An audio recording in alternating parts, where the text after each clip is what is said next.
The second half of the 20th century is essentially the story of two men. Elvis Presley, the boy who dared to rock, and Jack Nicklaus, whose combination of power and precision set records on the PGA Tour that may never be broken. Everyone knows that these two met as young men and joined forces in a series of exciting adventures. But there was also a third member of the team, another figure destined to cast a long shadow across the pages of history. Find out who it is in tonight's episode, E Plurimis Murder. You're making that driver sing today, Jack. I didn't mean it literally. That can only be one person. What's up, Elvis? Jack, I'm performing next week in Washington, D.C. How'd you like to join me? Our nation's capital? I'm there.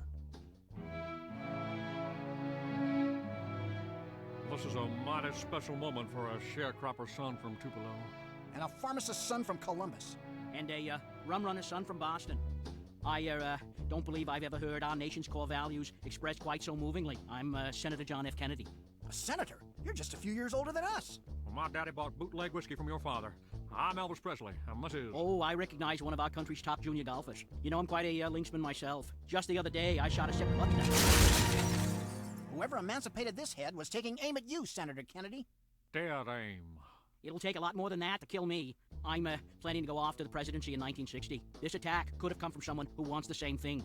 Then I guess the leading suspect would be Vice President Nixon. A rock with a note attached.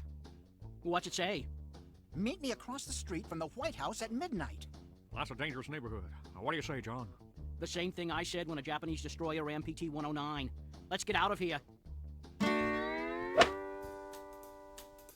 Want a date, handsome? For God's sake, woman, don't you see this ring? Are you actually suggesting that I be unfaithful to my wife? John, it's me, man. Elvis? That's Jack over there. But we'll be ready if anybody... There he goes!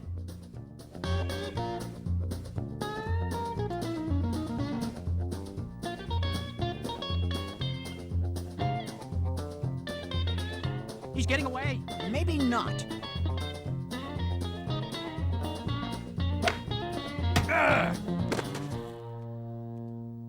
Now let's see who this unknown soldier is. President Eisenhower? I wanted to be history's most proficient golfing president, but if Kennedy were elected, that title would fall to him. And we thought Nixon was a crook. I call that funny. Only one thing I can't figure, Jack.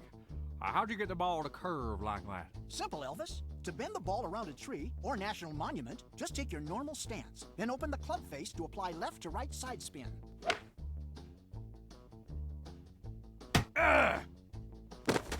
That was a magic golf ball. That's all for this week, folks. Be good to your mama. And remember, the last 4 letters of American spell I can. Elvis and Jack Nicklaus, it may sound ridiculous. They were once as close as friends could be. Evildoers, best beware. Hillbilly Cat and the Golden Bear are teaming up to solve the mystery. Young Jack and the Teenage King, one could putt and one could sing. They're on the trail from Pebble Beach to Memphis, Tennessee. Elvis and the Golden Bear, loving hard and playing fair. Maybe they're a lot like you and me.